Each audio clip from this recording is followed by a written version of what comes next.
So last presentation now, switching to more institutional and administrative issues, is by Leslie Bonnard from the Federal Office of the Environment in Switzerland. Okay, so thank you for the introduction. I'm not personally from the Federal Office of Environment, but I'm here on their behalf. We don't have the WFD in Switzerland, so we have to find our own legislation, and I would like to show you what we developed to protect our rivers and to minimize impact of hydropower use on our river bodies.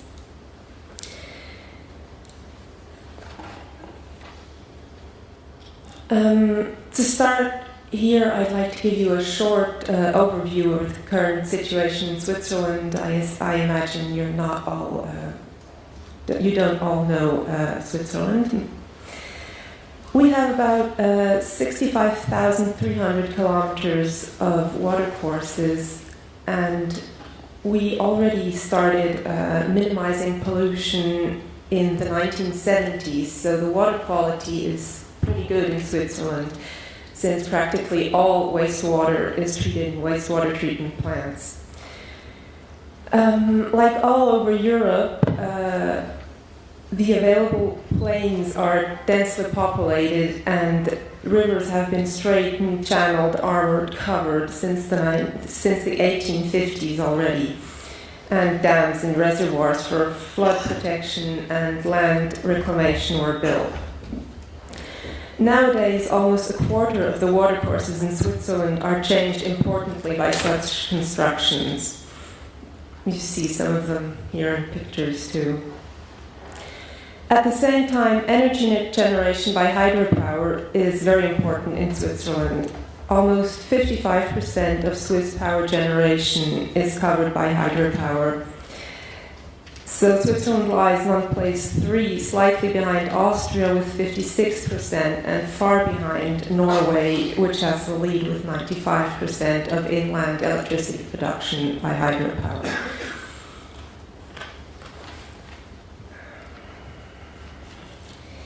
So all this leads to the known problems of not enough space for rivers. We have about 40%, we estimate about 40% of our rivers don't have enough space to move and to fulfill their ecological duties, as well as 45%, or a total of about 15,000 kilometers of rivers are in bad state from the morphological point of view.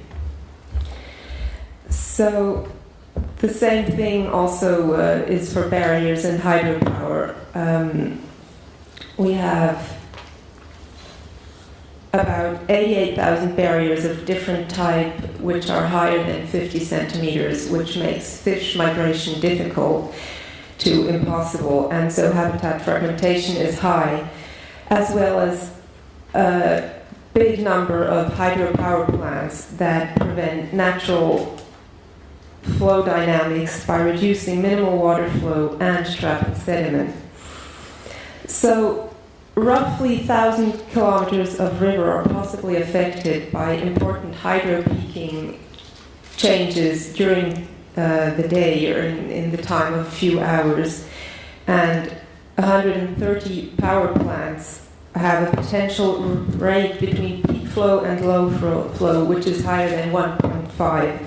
a rate which was established as potentially harmful to natural systems. So in the beginning of 2012, changes to our Water Protection Act and our Water Protection Ordinance were made to restore water bodies and minimize negative impacts of hydropower plants, and to change from the picture you see here on the left to pictures more like what we have on the right. So actually, we don't only address ecological flow, but we look at a whole system of themes. The first part consists of planning land use in a way to allow enough space for rivers as a basic requirement for restoration. Then, in a second part, we really want to restore those rivers and get near natural morphology in important sites with high potential. The idea is to restore 4,000 kilometers in the next 80 years, where high potential we mean to get major benefit to nature and landscape in respect to expected cost and effort. So we try to put in money where it really will get results. The third and biggest part of the whole system concerns the impacts of hydropower, which are for us hydro peaking, bed load issues, and fish migration.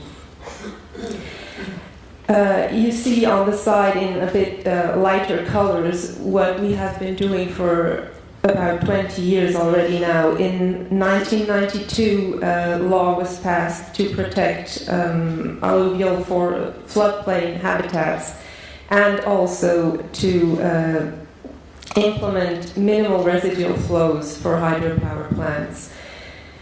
This law on minimal flows should have been implemented by the end of 2012, and the experience is that it still is difficult to implement and hasn't been finished yet, led to new ideas and techniques to try to get the rest that is new now to be implemented faster, which I will talk about a bit later. So, just to show you what we really want to do with these new law paragraphs is for the space part, the cantons, which are the counties in Switzerland, shall stipulate the spatial requirements for surface waters in order to guarantee the natural functions of the waters, as well as flood protection and water use.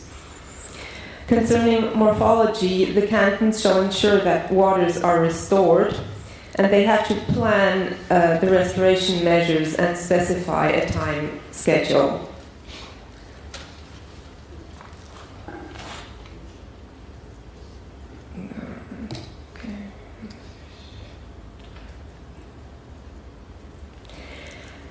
While restoration is a generation project for the next 80 years, the aim to significantly lessen the negative impacts of hydropower use is meant to be reached by 2030, mainly by engineering measures without restricting the level of electricity production.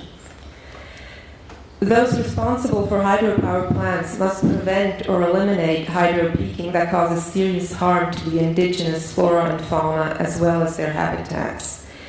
The bedload budget in the body of water shall not be changed by installations to the extent that it causes serious harm to the indigenous flora and fauna, their habitats, the groundwater regimen, or flood protection. The definition of serious harm and propositions of mitigation measures are the subject of guidelines published by the federal agencies and of research ongoing in different institutes in Switzerland.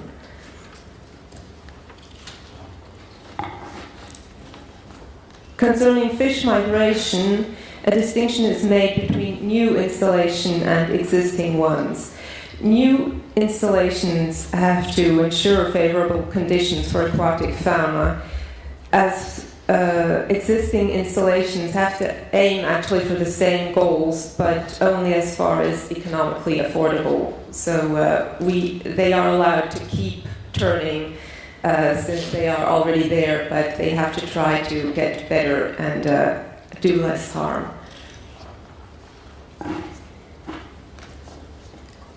And so this is the ambitious time schedule that is set up, and it is linked to the financing and funding of the measures which are assured as long as the time schedule is held.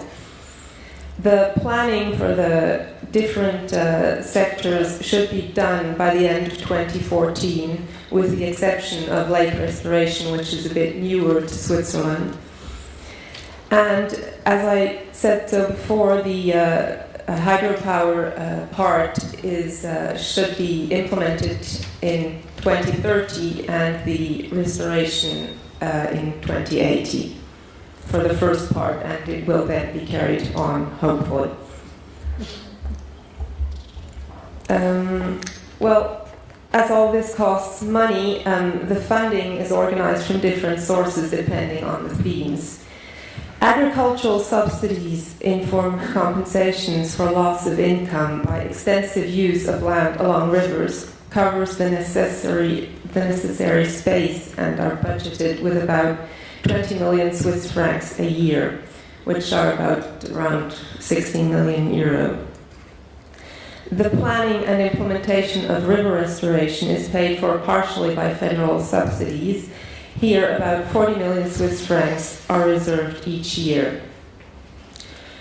For the hydropower part, these are paid indirectly by the consumers as a tax on grid use provides funding in the height of 50 million Swiss francs a year for these measures that are paid fully by this fund. So, just a few pictures and a few ideas about where we want to go with these projects. Yuka mentioned these examples before. They are pioneer projects that help give an idea what could be possible. It won't be possible for existing hydropower plants, at least the smaller ones, for every one of them to get such nice pictures. But the idea is to show where we could go and what new power plants could look like. These two run-of-river power plants have integrated near-natural fish pass rivers, big enough for salmon in the case of Rheinfelden, with different habitats and reproduction sites right there on place. Other more technical fish passes combine to suit different species, and on the whole, not only fish, but also other water and land, for example, bird species, benefit.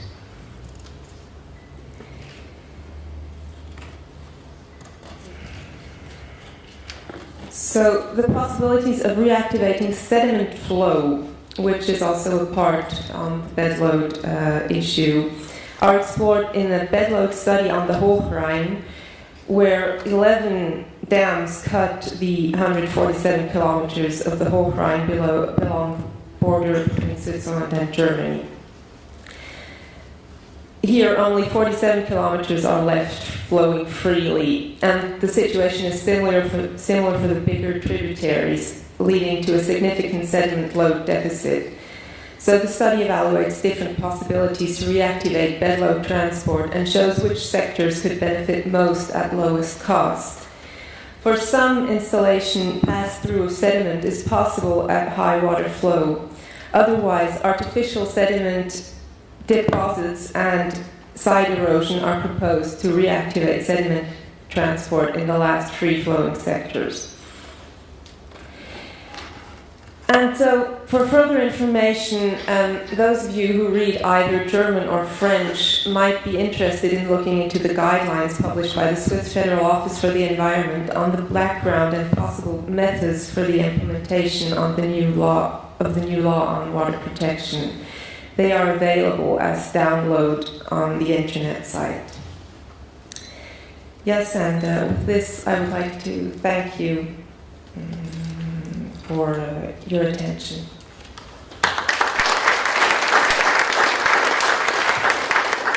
Thank you very much, Leslie. I was rather impressed that you're setting goals for 2080